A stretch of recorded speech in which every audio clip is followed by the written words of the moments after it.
नमस्कार दोस्तों, राधे राधे। मैं नंदिनी प्रिय संस्कृतम में आप सभी संस्कृत प्रेमियों का स्वागत। तो हम आपके साथ आज यूजीसी नेट 18 जून 2024 के प्रश्न पत्र का जो है संपूर्ण विश्लेषण लेके आए हैं, उसको देखेंगे।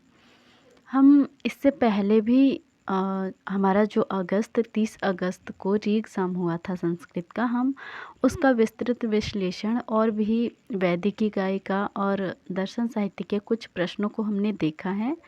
और मैं ये वादा कर सकती हूँ कि मतलब इतना विस्तृत तो शायद नहीं मिलेगा आपको यूट्यूब पे। हालांकि बहुत सारे चैनल पे करवाया गया है, अच्छा करवाया गया है, बहुत अच्छा, लेकिन इतनी विस्तृत विश्लेषण नहीं। तो हम यहाँ पर बस सही उत्तर बताने नहीं आए हैं, क्योंकि सही उत्तर ही जानना है तो आपको वो आंसर की में भी दे रखी है और अन्य अन्य चैनलों पर भी करवाया गया है। तो आपको हम विस्तृत विश्लेषण अर्थात उससे संबंधित विषय जो भी हैं, ये सारी चीज़ें बताते हुए जितना हमारा ज्ञान है, जितना हमको उचित लगेगा उतना लेते हुए हम चलेंगे। तो थोड़ा समय तो लगेगा, लेकिन अच्छी प्रश्नोत्तरी होगी। आप लोग देखें, आप लोगों को अवश्य लाभ होगा। तो हम ज़्यादा विलंब न करते हुए अब हम अपने विषय पर आते हैं। तो 1 से लेकर 50 प्रश्न जो होता है हमारा प्रथम प्रश्न पत्र होता है, और 51 से लेकर 150 तक का हमारा द्वितीय प्रश्न पत्र होता है।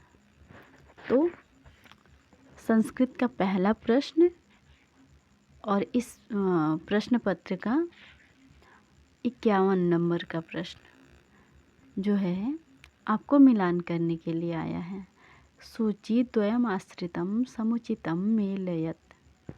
तो सबसे पहले इसमें देखिए, आपका सही विकल्प तो दे रखा है, लेकिन सही विकल्प आपको भी पता होगा, नहीं भी पता है तो इसका सही विकल्प ये तो है ही, लेकिन हम इसकी थोड़ी विस्तृत विश्लेषण देख लेते हैं कि ये क्या है और कहाँ से आया हुआ है। तो सबसे पहले हम आपको बता दें कि ये अलंकार से लिया गया है। हमारे काव्य प्रकाश में अलंकार हमको पढ़ने हैं। काव्य प्रकाश के अनुसार यूजीसी नेट में जो अलंकार लगा हुआ है वो 4 शब्दालंकार और 14 अर्थालंकार, कुल हमको 18 अलंकार पढ़ना है यूजीसी नेट में काव्य प्रकाश के अनुसार, जिसमें से ये 4 अलंकार आपको दिए हुए हैं: स्वभावोक्ति, विशेषोक्ति, दृष्टांत, विभावना। और इन चारों का आपका जो है लक्षण दिया गया है। लक्षण यहाँ पे सीधे सीधे कुछ अलंकारों के लक्षण सीधे सीधे दे दिए गए हैं और कुछ अलंकारों का लक्षण सीधे न देकर, बात तो वही है लेकिन थोड़ा सा शब्द इधर उधर करके दे दिया गया है। तो हम देखते हैं सबसे पहले आपका जो स्वभावोक्ति है उसके विषय में देखते हैं। हालांकि यहाँ पर मिलान कर दिया गया है कि डी जो है स्वभावोक्ति अलंकार का डिम्बाधे स्वक्रिया रूप वर्णनम, ये आपका मिलान कर दिया गया, लेकिन हम इसके विषय में थोड़ी चर्चा और देख लेते हैं। तो सबसे पहले स्वभावोक्ति अलंकार का लक्षण क्या क्या किया गया है काव्य प्रकाश में, तो उसमें कहते हैं विशेषोक्ति स्वभावोक्तिस्तु डिम्बादेह स्वक्रिया रूप वर्णनम, अर्थात बालक आदि की अपनी स्वाभाविक क्रिया का वर्णन स्वभावोक्ति अलंकार है। जैसे इसका उदाहरण दिया गया है: पश्चादग्री प्रसार्य त्रिकन्तिविततं द्राघयित्वाङ्गमुच्चैः आसज्याभुग्नकण्ठो मुखमुरसि सटां धूम्नां विधय घासग्रासाभिलाषादनवरतल्पोत्थतुण्डस्तुरंगो मंदं शब्दायमानो विलिखति शयनादुत्थितः। अर्थात सोकर उठे हुए घोड़े की स्वाभाविक क्रिया आदि का वर्णन इसमें होने से स्वभावोक्ति अलंकार है। ये स्वभावोक्ति अलंकार का उदाहरण है। और आपका दूसरा जो दे रखा है विशेषोक्ति, विशेषोक्ति अलंकार के विषय में लक्षण मिलता है। विशेषोक्ति विशेषोक्ति है अखंडेषु कारणेषु फलावचः। और दूसरे शब्दों में भी कह सकते हैं सति हेतु फलाभाव, अर्थात कारणों के होने पर भी फल का अभाव, अर्थात संपूर्ण कारण जहाँ पर उपस्थित हो फिर भी फल का अभाव हो, वहाँ विशेषोक्ति अलंकार। और यहाँ पर हमारे प्रश्न में सति हेतु फलाभावः यही दिया गया है, अर्थात हेतु के होने पर भी फल का अभाव हो, तो वो विशेषोक्ति अलंकार होता है। विशेषोक्ति अलंकार के विषय में और क्या कहा गया है कि यह 3 प्रकार का होता है। कौन कौन सा होता है? अनुक्त निमित्ता, उक्त निमित्ता और अचिंत्य भेदा। ये आपके 3 विशेषोक्ति अलंकार के भेद हैं। तो सबसे पहले हम अनुक्त निमित्ता का उदाहरण देखते हैं। निद्रा निवृत्तादिवुदिते द्युरत्ने सखी जने द्वारपदं पराप्ते स्थलीकृताश्लेषरसे भुजंगे चचाल नालिंगनतो सा। यहाँ पर अनुक्त निमित्ता का जो उदाहरण है उसमें कहा गया है कि यहाँ पे निद्रा आदि निवृत्ति, सूर्य का उदय हो जाना तथा सखियों का द्वार पर आ जाना, यह सब आलिंगन परित्याग के कारण उपस्थित हैं, परंतु नायिका आलिंगन का परित्याग नहीं कर रही है। इसीलिए कारण के होने पर भी कार्य के न होने से विशेषोक्ति अलंकार है। और उसका निमित्त नहीं बताया गया है कि वह आलिंगन का पास क्यों नहीं छोड़ रही है, इसलिए ये अनुक्त निमित्ता विशेषोक्ति अलंकार का उदाहरण है आपका। और दूसरा आपका उक्त निमित्ता विशेषोक्ति अलंकार का उदाहरण क्या है? तो कहते हैं कर्पूर इव दग्धोपि शक्तिमान यो जने जने नमोस्त्वार्यवीर्याय तस्मै मकर केतवे। अर्थात यहाँ भस्म हो जाना शक्ति क्षय का कारण है। उसके विद्यमान होने पर भी कामदेव की शक्ति का क्षय नहीं हुआ है, इसलिए यहाँ भी कारण होने पर भी कार्य के न होने से विशेषोक्ति अलंकार है, परंतु यहाँ उसका कारण या निमित्त अवार्य वीर्यत्व कहा गया है, इसलिए यह उक्त निमित्ता विशेषोक्ति का उदाहरण है। और तीसरा आपका हो जाएगा अचिंत्य निमित्ता विशेषोक्ति। इसका उदाहरण है स एकस्त्रीणि जयति जगन्ति कुसुमायुधः हरतापि तनुं यस्य शंभुना न बलं हृतम्। अर्थात फूलों का वस्त्र धारण करने वाला वह कामदेव अकेला ही तीनों लोकों को पराजित कर देता है। उसके शरीर का अपहरण करके भी शिवजी उसकी शक्ति का विनाश नहीं कर पाए। तो इस प्रकार से हमने जो है उक्त निमित्ता, अनुक्त निमित्ता और अचिंत्य भेद को देखा। जो विशेषोक्ति अलंकार का यहाँ पर आपका सी विकल्प सही हो जाएगा। क्षमा कीजिए, विशेषोक्ति अलंकार का आपका जो है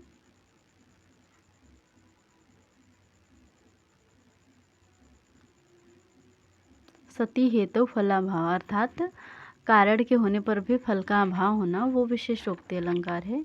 दूसरे का ए सही हो जाएगा। और स्वभावोक्ति पहले का डी, मतलब डी का पहला और आपका यहाँ पर ये तो कुछ गलत दे रखा है भाई, दूसरा जो है यहाँ पर ए का दूसरा दे रखा है, हाँ सही तो है, ए का दूसरा और डी का पहला। ठीक है। तो और बी का आपका सधर्म वस्तु प्रतिबिंबनम, ये तो दृष्टांत का है ही। इसके बाद सी का चौथा विभावना। विशेषोक्ति और विभावना दोनों विरोधाभासी हैं।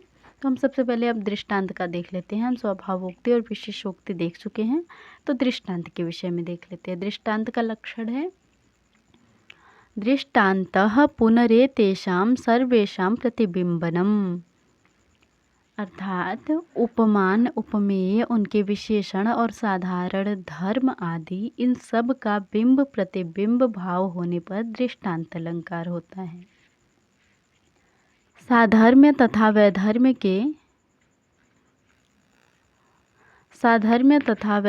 के भेद से जो है दृष्टांत अलंकार के दो भेद हैं। साधर्म्य के भेद से दृष्टांत अलंकार के उदाहरण अलग है और वैधर्म्य के भेद से दृष्टांत अलंकार के भेद अलग है।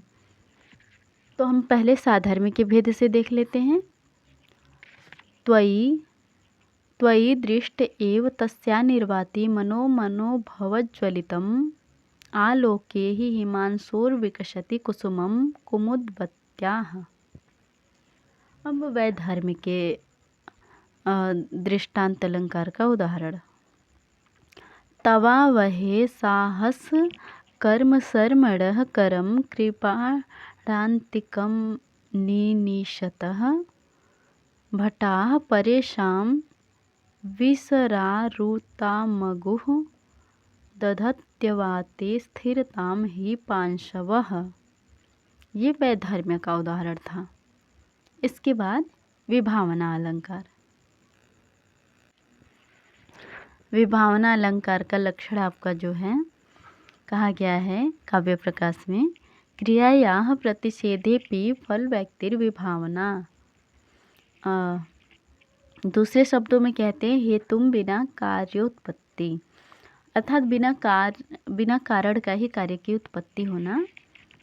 तो जहाँ पर क्रिया का प्रतिषेध हो और वहाँ पर भी फल की उत्पत्ति हो जाए तो उसे विभावना वहाँ कहते हैं।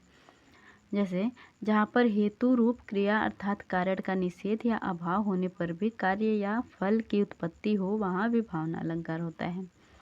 उदाहरण के रूप में देते हैं कुसुमित लता विरहताप्यधत्तः दत्तः रुजमलिकुलैर्दष्टापि परिवर्तते स्म नलिनी लहरीभिर्लोलिताप्यपूर्णतः सा। अर्थात यहाँ लताओं की चोट पीड़ा का कारण हो सकती थी, भ्रमण का काटना तड़पने का और कमलिनियों की लहरों से चक्कर में फंस जाना चक्कर आने का कारण हो सकता था, परंतु उन कारणों का निषेध करने पर भी कार्य का प्रकाशन किया गया है, इसलिए यह विभावना अलंकार का उदाहरण है। तो इस तरीके से हमारा 51 नंबर का जो प्रश्न है उसका ए विकल्प अर्थात पहला विकल्प जो है वो सही हो जाएगा। और हमने मुझे जितना मेरा ज्ञान था, जितना मुझे उचित लगा, उतना हमने व्याख्या किया, तो इसका ए विकल्प सही हो जाएगा।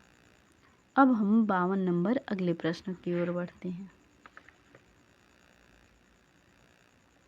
52 नंबर प्रश्न में क्या कहा गया है, निर्वचन सिद्धांतानुसारम पंचविध निरुक्तानाम क्रमम चिनुत। हमारे जो निरुक्त हैं उसमें 5 प्रकार के सिद्धांत हैं निर्वचन के, तो वो पांचों सिद्धांत भी यहाँ पर दे रखे हैं इन्होंने, लेकिन उनका क्रम पूछ रहे हैं कि वो किस क्रम से हैं। जैसा कि क्रम पूछना अब तो लगता है एनटीए का बहुत महत्वपूर्ण प्रश्न हो गया है, या फिर बहुत पसंदीदा कह सकते हैं क्रम पूछना। तो हम देखते हैं इसका क्रम क्या है।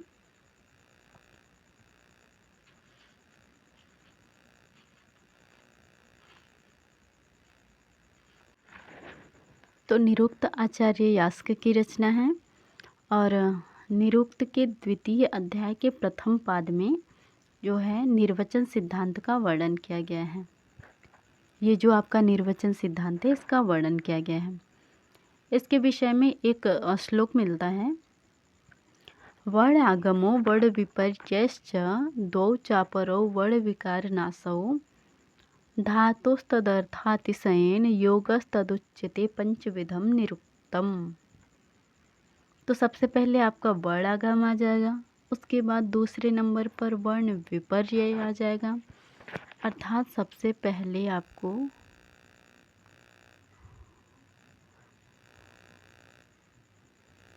थोड़ा छोटा करते हैं। सबसे पहले आपका ई आ जाएगा, तो दूसरा और तीसरा विकल्प तो वैसे ही नहीं, तीसरे में भी ई है तो दूसरा विकल्प कट हो जाएगा। उसके बाद आपका आ जाएगा वर्ण आगम के बाद वर्ण विपर्यय।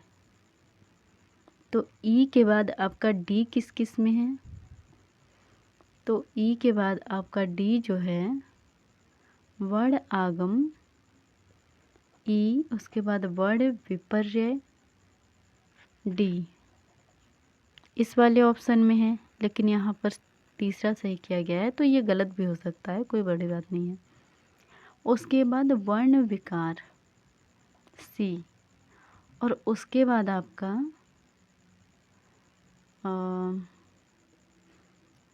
वर्णनाश बी और धात्वर्थाति से। आपका चौथा विकल्प जो है यहाँ पर सही हो जाएगा। ये भी गलत है, ये भी गलत है, सारे गलत हैं, चौथा सही हो जाएगा। और इसके विषय में हम बताते हैं क्या है। ये जो पांचों हैं इनके कुछ कुछ उदाहरण दिए गए हैं। पांचों निर्वचन के सिद्धांत, इनके अंतर्गत कुछ भेदों पर भेद करके उदाहरण हैं। हम उनको एक बार थोड़ा सा हल्का सा देख लेते हैं, क्योंकि परीक्षा में कभी कभी उदाहरण दे के पूछ लिया जाता है कि ये किस सिद्धांत के अंतर्गत आता है। तो जैसे हमारा वर्ण विपर्यय है, पहला तो वर्ण आगम है, इसका उदाहरण है, इसमें 2-3 उदाहरण मिलते हैं ऐसे, आस्थत, द्वार, भरुजा, ये 3 हमको वर्ण आगम के अंतर्गत मिलते हैं। और वर्ण विपर्यय के अंतर्गत हमको 3 उनके फिर भेद मिलते हैं, आदि विपर्यय, अंत विपर्यय और आद्यंत विपर्यय। तो आदि विपर्यय का उदाहरण है ज्योति, घन, बिंदु, बाट्य। और अंत विपर्यय का उदाहरण है ओघो, मेघो, नाघो, गाघो और आपका वधुर, माधवीति। और आद्यंत विपर्यय का उदाहरण है स्तोका, रज्जुः, सिकता, तर्कमिति अर्थात तर्कु। अब इसके बाद आपका वर्ण विकार तीसरे नंबर पे। वर्ण विकार का उदाहरण है उपधा विकार के अंतर्गत राजा दंडी। ये बहुत ही ज़्यादा प्रसिद्ध है और पूछा जाता है, इसको बिल्कुल भी आप लोग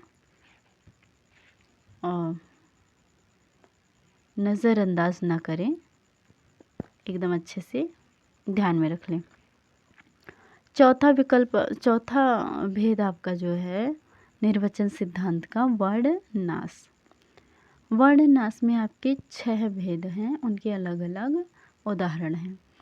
आदि शेष का उदाहरण है प्रथम अवत्तम, आदि लोक का उदाहरण है स्तः संति, अंत लोक का उदाहरण है गत्वागतम, उपधा लोक का उदाहरण है जगमतुः जगमुः, और वर्ण लोक का उदाहरण है तत्वायामिति अर्थात त्वम त्वा या चामी द्वारः।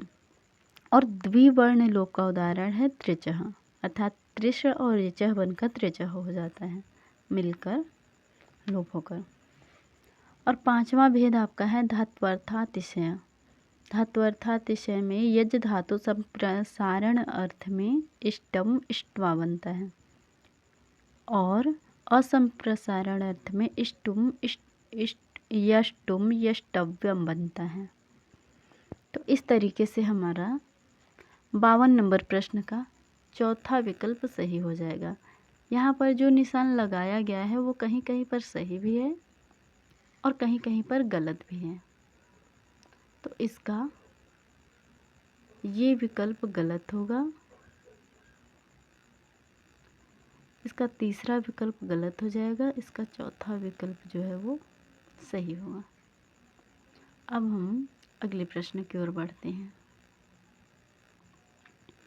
ये प्रश्न आपका जो है कौटिल्यकृत अर्थशास्त्र जो है आचार्य कौटिल्य का, हमारी यूजीसी नेट संस्कृत का जो है वो 10वीं इकाई में कौटिल्य का अर्थशास्त्र लगा हुआ है। उसमें वहाँ पे अलग अलग आचार्यों ने अलग अलग अमात्यों के विषय में चर्चा करी है कि किसके अनुसार कितने अमात्य होंगे। तो यहाँ पर नाम दिया गया है और उनके अनुसार हमें अमात्यों की संख्या बतानी है। तो सबसे पहले हमें पता है कि हमारे मनु आचार्य जो हैं उन्होंने 12 अमात्यों को माना है, 12 अमात्यों की नियुक्ति करनी चाहिए।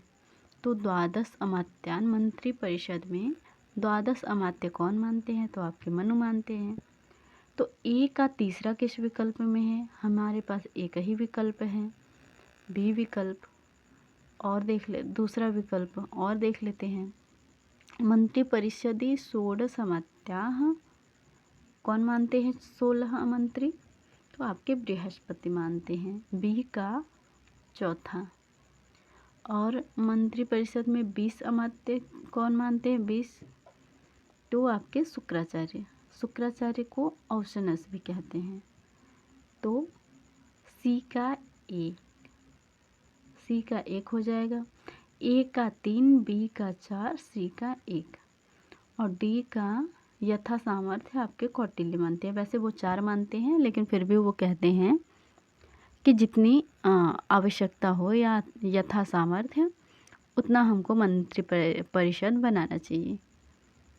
तो इस तरीके से आपके हो जाएंगे। अब कहाँ क्या हो रहा है? अब ये कक्षा हम यहीं समाप्त करते हैं। उम्मीद करते हैं कि आज की यह कक्षा आप लोगों को बहुत पसंद आई होगी और प्रश्नों का यह विस्तृत विश्लेषण आप लोगों के लिए जो है वो चलता ही रहेगा। कक्षा हम यहीं पर समाप्त करेंगे क्योंकि अभी थोड़ा विलम्ब हो रहा है। हम अगली कक्षा जल्दी लेकर लौटेंगे। आप लोग चैनल को सब्सक्राइब करें, लाइक करें, वीडियो में कमेंट करें अच्छे। ठीक है, धन्यवाद।